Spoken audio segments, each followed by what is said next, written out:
If your chest looks exactly the same as it did in 2024 despite doing 5 variations of a flat press every single week, you are not a hard gainer, you are statistically illiterate.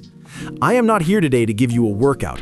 I am here to audit your gains, find the fraud, identify the waste, and bill you for the damage you've done to your own progress. The diagnosis?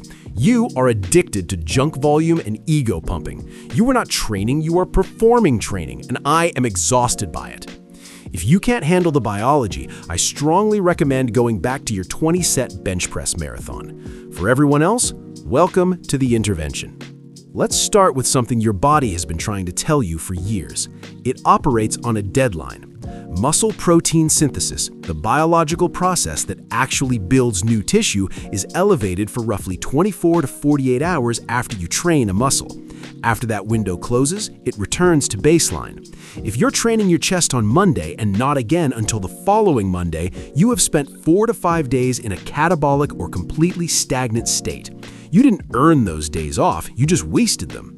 The logical correction is a frequency of 2 to 3 times per week. A push-pull leg split or an upper-lower split that hits each muscle group every 48 to 72 hours is not a bro split hack. It is the only schedule that respects how your physiology actually functions. Your central nervous system came standard. Use it. Now, we need to have a serious conversation about what I call the push-1, push-2 delusion. Some of you are out here rotating exercises session to session. Push A has flat barbell, incline dumbbell, and cable flies. Push B has decline press, machine press, and a pec deck. You feel productive, you feel varied, you feel nothing because you are tracking nothing. If you change your movements every session, you have no benchmark. You are not progressive overloading. You are just exercising, and there is a difference. The mandate is this. You will select one push day. You will perform that exact session with those exact exercises for 12 to 16 weeks. Consistency in movement selection is the only mechanism by which you can audit your own strength gains. Delete push 1 and push 2. There is only push day. Your brain does not know what a pec deck is. It is not sitting in your skull logging pec deck rep 8. Your brain only understands one thing: mechanical tension applied to muscle fibers via a specific motion pattern. For the chest, that pattern is horizontal adduction, the act of driving your upper arm across the midline of your body. A flat barbell press is horizontal adduction. A pec deck is horizontal adduction, and a dumbbell fly is horizontal adduction. And this is where I need to perform what I call the redundancy audit on your current program. If your push day includes a flat barbell press followed immediately by a pec deck, I have news for you. You are doing the same movement twice with different machinery. You have not added volume. You have added fatigue with no return on investment. You have failed the audit. The prescription is as follows. Choose one flat movement. This is your primary power movement for the sternal head of the pec, the lower and mid-chest fibers. Flat barbell, flat dumbbell, or a machine equivalent. 1. Not 2, not as a finisher, 1. For the upper chest, the clavicular head requires a different angle. Research consistently supports a 30 to 45 degree incline as the optimal position to maximally bias those fibers. Any steeper and you shift the load back onto the anterior delt. Any flatter and you're just doing another mid-chest movement with a slight incline. One more rule before we move on, and this is non-negotiable. Tuck your elbows. If your elbows are flaring out at 90 degrees during a press, you are placing your shoulder in a compromised, externally rotated position under a heavy load. You are not getting a better stretch. You are on a waiting list for a labrum tear. Tuck to 45 degrees. This aligns the load vector with the clavicular fibers and removes your shoulder joint from the equation. If you genuinely need more than 2 chest exercises, what you are really saying is that your first 2 were not good enough to generate a training stimulus. That is the real problem. The overhead shoulder press is one of the most misunderstood movements in a push workout, and I say this having reviewed thousands of training programs that use it as a shoulder builder. Here is what is actually happening during a standard overhead press. From the bottom position, as you drive the bar off your chest and up to roughly nose level, the primary movers are your upper chest and your triceps. The anterior deltoid does not come into its mechanical advantage until the upper half of the range of motion. So if your goal is to build your front delt and you are doing full range of motion overhead pressing, you are spending roughly half of your effort building muscles that already receive substantial stimulus from your chest work. This is not optimal. This is overlap. The correction is the top half protocol. Begin the movement from the halfway point, approximately nose height, and press only through the top 50% of the range of motion.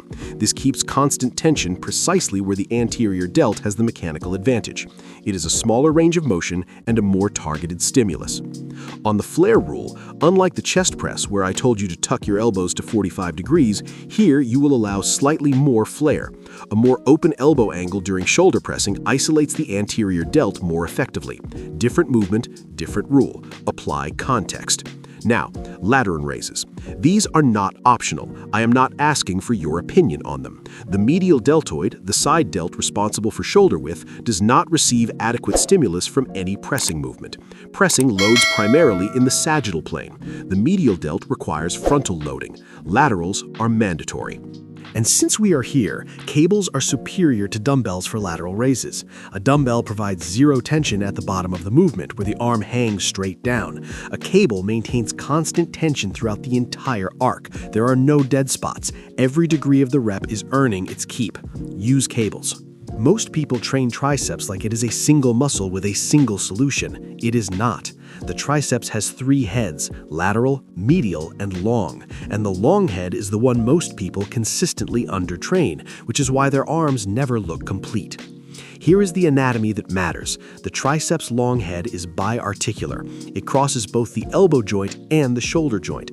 This means its stretch is not just a function of elbow flexion, it also depends on shoulder position. If your upper arm stays fixed at your side for every single triceps exercise, you are never fully lengthening the long head. You are leaving the largest portion of the muscle chronically understimulated. The solution is the 2-profile rule. Every effective triceps program requires 2 movement archetypes. The first is a fixed upper arm movement. Cable pushdowns are the gold standard. The elbow stays glued to the ribcage, not close to the body, not approximately near your torso, stapled there, immovable. This movement targets the lateral and medial heads. Your elbows drift forward and your entire set becomes a front delt exercise with a tricep finish. Keep them fixed. The second is a moving upper arm movement. The JM press or weighted dips both qualify. These movements involve active shoulder extension in addition to elbow extension, which means the long head is loaded under a significant stretch. This is where real size comes from. I want to address the weighted dip because I have seen the execution at gyms across this country and it is deeply troubling. If you are performing a quarter rep dip, locking out your elbows, dropping 2 inches, locking out again, and calling that a set, you are not training your triceps. You are performing a very slow, very loud tricep extension with a weight belt. You need to descend to the point where you feel a full stretch through the long head at the bottom. If that does not happen, the set did not happen. Here's how we will approach intensity, and I want you to internalize every word of this section because it is the difference between training and going through the motions. You will perform 2 working sets per exercise. If you cannot generate a sufficient growth stimulus in 2 high-quality sets, a 3rd set will not correct your technique, your effort level, or your mediocre proximity to failure. It will just add more fatigue to a session that was already failing. You will train to a reps in reserve of 0 to 2.